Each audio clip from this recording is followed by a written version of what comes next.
Aloha, it's Dave Lawrence. How are you? Hope you're doing good. Today we're speaking with the frontman of a legendary reggae band playing the islands on a 4-island tour starting June 10th at King Kamehameha's Kona Beach Hotel, June 11th at Kaka'ako Waterfront Park in Honolulu, June 12th at the Mac in Kahului, and June 13th at Kilohana Plantation on the Garden Isle.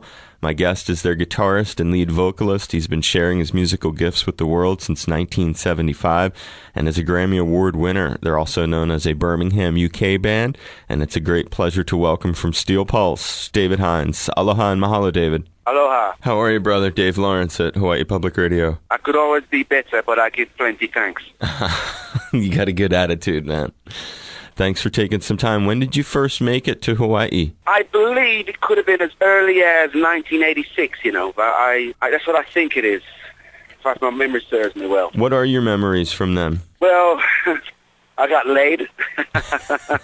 Pardon the fun. And I remember performing in Hawaii itself, also Honolulu, and I think we came back and did Maui and Kauai within a couple of years of that first visit. Hawaii has such a strong connection to reggae. How has that made an impression on you? Well, it's made a tremendous impression on me. However, it's been no real surprise, simply because when it comes to the islands, for some reason, that the islands have a tendency to love reggae music. So wherever you go, that's a uniform thing. Is it any stronger here, or is it pretty much the same here as it is in most island communities? It's pretty strong because I think there's a far more bigger turnout when it comes to places like Hawaii, truly bonded with reggae music, and it's just something to do with reggae and the islands. Every island we go to, whether it's in, the Pacific or in the Atlantic or in the Indian Ocean, there's this affiliation with reggae. I wonder if it's a rhythmic thing, it's a heat thing. I wonder what it is that ties them all together. I think it's a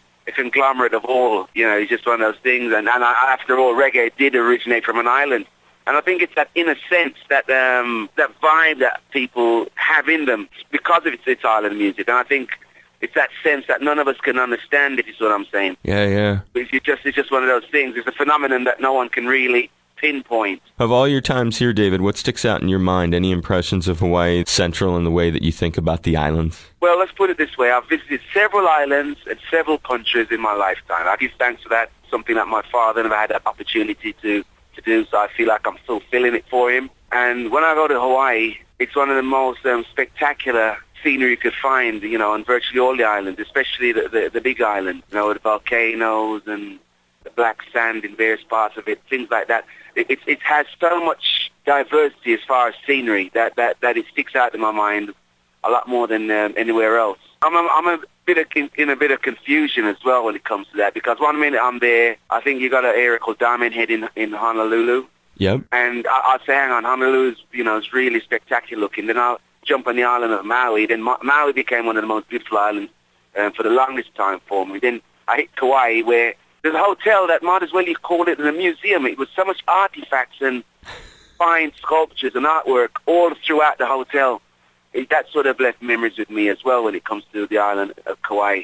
When you think about the mission in the lyrics, is there a sense of mission or message to what your music is conveying today? Do you feel like you have some sort of duty in what you're doing? I believe so, because very few music genres are doing what we're doing in the genre that we're in. It's reggae music, and, the majority of reggae music initially started out very much politically orientated by the time it got to the rest of the world. And then after Bob Marley's death, it sort of faded. And dancehall came in, which came with a different tempo and different structure to the music. But as far as what we're doing, we're still out there doing the political aspects of life, also spiritual aspects of life, and the social aspects of life. And I think reggae music is one of the very few music genres that, what we've had a happy to have an opportunity in being part of, that relays that kind of thing, which I think is so necessary for the world right now, with all the things that are happening, tsunamis here, earthquakes there, terrorism there, revolts there in various parts, as you see that's going on in the Middle East right now. And I think reggae has always encompassed those kind of situations throughout the history of it, as you know it. And I think us being part of it becomes so relevant and current to today's issues. So I'm also hearing a theme in what you're saying, that reggae in some ways used to come from maybe a moral high ground with a message that was an imperative about both people who were oppressed, but also about love and unity. But it sort of took a different road at a point, and maybe you feel like it's important to get back to the first road. I think it's important because of the times we're living in. The youths are going out there. I mean, almost every country I'm going to, there's always an area where there's gangs. Gangs are youths. Youths are they become outlawed, because they don't respect the system anymore. Many of them don't respect the system for the right reasons. Having said that, not respecting the system, most of them also had no respect for schooling or any educational formalities.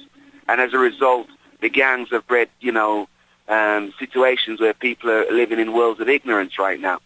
So, this is a situation, and that's what I'm finding throughout the world right now. There's this, the youths, the new generation, as far as I'm concerned, going too left-wing for my likings, if it's what I'm saying. They've got the right idea, knowing that the system, for what it is, but as far as the direction they're taking to oppose the system, I'm not totally agreeing with that, because in the end, they're taking a lot of lives out of their own youths and their contemporaries, which is not making any sense. We're about love and prosperity and harmony throughout. Birmingham has such an impression as this industrial strength rock town. How did that help shape you as a musician into being this long-standing cultural force of reggae? Well, Birmingham, as you know it and as I know it and as the world knows it by now, is a very much industrial city with a diversity of jobs and a diversity of different cultures, so much as there's people from the Caribbean, there's people from India, Pakistan, and as we know today, because of a lot of refugees from Kosovo, Croatia, Poland, Albania, Yugoslavia, the Ukraine, and that's how it is today. As far as how it was for me when I was growing up, that diversity, it wasn't something that was honored and respected amongst our religious contingents. There was large pockets and areas of racism, in certain parts of the city, and also throughout Great Britain. There was also high unemployment, and along with all those facts, it was the tendency for police harassment. Because if someone's is unemployed, it leaves them on the streets, it leaves them in cafeterias or bars, it leaves them in places where they got to hang out because there's no work. Right, just standing around. Right, and you're going to find the odd individual being tempted to commit a crime or two because of their circumstance. Poverty breeds crime. So, there's a police harassment through racism and through unemployment. And this is the things we were subjected to when we were kids growing up in England, in particular Birmingham, which was pretty much cosmopolitan, but at the same time had lots of ethnic minorities trying to find their own way, in a British society. I can really see how that would influence the perspective and also be, a natural influence there, just like those same negative factors influenced bands like Black Sabbath, really, who came from that area. In a lot of ways, those same issues could help inspire, very politicized and meaningful lyrics on your end. Yeah, Black Sabbath, to name a few of other bands that came from that neck of the woods. Slade, if you're familiar with a band called Slade. Oh, yeah. That neck of the woods. Noddy Holder, and also my good buddy from the English Beat, Dave Wakeling's from up there. Right. Yeah, Noddy Holder, all those guys, they came, from 10 miles away, which is Wolverhampton. The town where Maccabee actually comes from, which is just a stone's throw in the whole scheme of things. But having said that, growing up in England at that time, in that climate, with what was out there as far as the negative propaganda against immigrants, we never quite felt welcomed or accepted as blacks being born in Britain. And as a result, we sort of looked elsewhere for our salvation and our roots. And it was like either back to Jamaica, which most people did, but we went beyond that because of Rastafarian philosophy and went all the way back to Africa. So we never really saw ourselves as British, although we were born in Britain. Yeah, I get it. A very international sort of way of thinking. Which is so contrary to how it is here. For example, there's a lot of Afro-Americans here, a lot of Black Americans here born in the United States. They were my age, maybe younger, but they've always seen themselves as Americans. And when you speak to them, they say, yeah, I'm Black, man, but, I'm American. But we never quite saw reasoning in that way. You see what I'm saying? It was not quite like that when it came to us. Well, I could say now the next two generations after ourselves probably see themselves as British, but us being born the way we were born and the circumstances that encompassed, our lives, that's how we felt.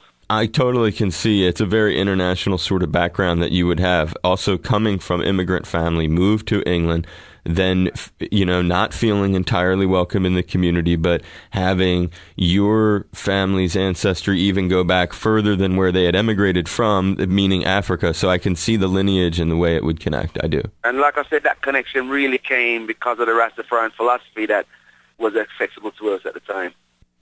It was at our disposal, and we took advantage of it full blast. Drawing to Rastafarianism, is that something that was a calling to you because of the political realities around you, or also internally getting back to some sort of heritage? It was a combination of all those things. The political reality, knowing that, when Rastafarian started out, it was all about going back to Africa, and also it exposed us to the history of how we were oppressed as a people, being slaves. I mean, we were taught about the slave trade while we were in England as youths. But when the Rastafarian philosophy came and sort of explained it to us, we felt we were part of the slave trade then. When we were at school, everything was educated and programmed in the way that, oh yes, that happened a long time ago, and it has nothing to do with your lifestyle and the way you conduct yourself today. And this is where Rastafarianism came into play, because they say, no, this thing is still part of you, and this is the reason why you're in the situation you are, and why we're in the same situation, whether you're a black man living in United States, or if you're from the French Caribbean living in France, or if you're from the Spanish Caribbean, living in Spain, and whether you're from South America, and as long as you're black, there's reasons why we're all have been subjected to similar or to the same disadvantage. That's what Rastafari taught us. Is what I'm saying. It made us realize, our purpose for that reason. It's nice to hear your perspective. I was fortunate last year to have Ziggy Marley spend about an hour here at the radio station with me, and we dug really deeply into his origins with it. And he talked about Rita and Bob and where it came from first with Rita and stuff. It was really interesting to hear. Did you ever, David, get to interact with Bob? Briefly, not as much as I would have liked to back then, because we was collectively very much shy towards Bob because of the icon he was at that time. It was someone that, when we first heard him, we were in our teens, and when we got to meet him, by the time we were 21, and we were absolutely awe-stricken. So anything, being close to him, we just made sure that we didn't get in the way, things like that. I mean, he had conversations with us, but it was him coming to us as opposed to we going to him. And then that's when we sort of relayed anything we needed to say to him, but it wasn't a case where we approached him and said, hey, man, what about this, what about that? I mean, it's one of the things I've regretted, having the courage or having the, just being bashful at the time along with the other band members.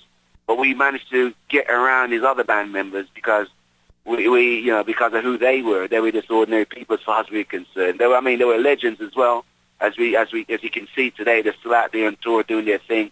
And, Family Man, I'm still awe-stricken by Family Man, although he doesn't say a word when you speak to him. He just nods and he just says one or two things, and that's it. That's the way he's been. But, with Marley, it was a lot different vibe. He was just like something else. He just had a charisma that was just shimmering. It was enlightening. He was just the whole demeanor of the guy, the aura of him was just something else. You just sort of felt that aura while you're around him, like someone that was special. Describe the place you were, just one time that you were with him. Where was it? When was it?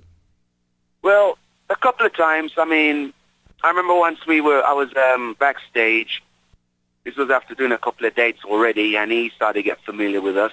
But I wasn't speaking to him. He was there messing around with a soccer ball in the dressing room, sort of doing a little bit of dribbling to himself while I was there talking to Tyrone, his keyboard player, about the pentatonic scale it was. I remember, what we were talking about, and he was telling me why it works and why, and show me the keys and all that kind of stuff when I'm trying to relate to my guitar. And Bob stopped for a second. I think he was starting to roll a joint and came over to me, and he said to me, "Yo, which month you born?" He asked which month, what month I was born in. And I told him June, and then he said he wanted to say, "Me know, man," which is, I know. He said, "You ask enough questions," he said. Because he was obviously there listening to me asking Tyrone all the kind of things on the keyboard about what he was doing, and he just came to be part of it, And another time, what I remembered as well, I was in his hotel room with Al, because I had Al show me one or two guitar riffs as well. Another thing Al has never been aware of, that he played a very integral part of how I developed my songwriting after I met him, with the sort of approach to the playing that he had. I don't think he's ever been aware of this. I've never had a chance to really tell him that. I will when I see him again, although I've seen him many years since. And the humility and the humbleness of Bob Marley came to me when there was Al, one of those guys came in with a brand spanking new leather guitar case. And it was at a time where guitar cases were not made anymore, where you carried them in your hand. It's the ones that you got straps that you can put them over your shoulder. So it's almost like what you call a gig bag. Right. It had some embossed illustrations on it. It was really, you could tell that it was a very, very expensive guitar case made of pure leather of the finest quality. And he was presented to him. He took it and he put his guitar inside of it and he sort of tried it out, and then he turned around to Al and says, "I don't like this." And I'm saying to myself, "Damn, please give it to me." That's what I'm saying to myself. But he looked at it and he wasn't feeling it. But I mean, gosh, man, it was incredible. I would like to know today whatever became of that case. I never saw it since. And he sort of handed it back to Al. Al took it out of the room, and that's the last I saw of it. And that showed me a lot. So, so many things that stuck with me with this, man. You're really good at sharing memories. Well, Hey, you got to be commended, because I do this with a lot of folks, and a lot of great artists have been in great places. They just can't remember all the stuff to share it with people. And I got to high five you, because you're a good interviewer. You can do a lot of stuff. Hey, David, when you come to town, I'll work around your schedule, but would you be willing to let me come and just briefly pick your brain and do an in-person interview while you're in Honolulu? Yeah. I'll stay in touch with Rich, and I just want to thank you a ton. I hope that you've enjoyed talking with me. You are a great storyteller, and like I said, I'll work around your guys' schedule and timing. I would like to get a little bit more, because I do appreciate it. All right, no problem. Oh, that's awesome. Maximum respect to you, Brother David. All right, man. I'll talk to you when you're through, and thanks again. Travel safely. I give you a big hug and a high five. All right, thank you, man. Take care. Aloha, brother. Aloha.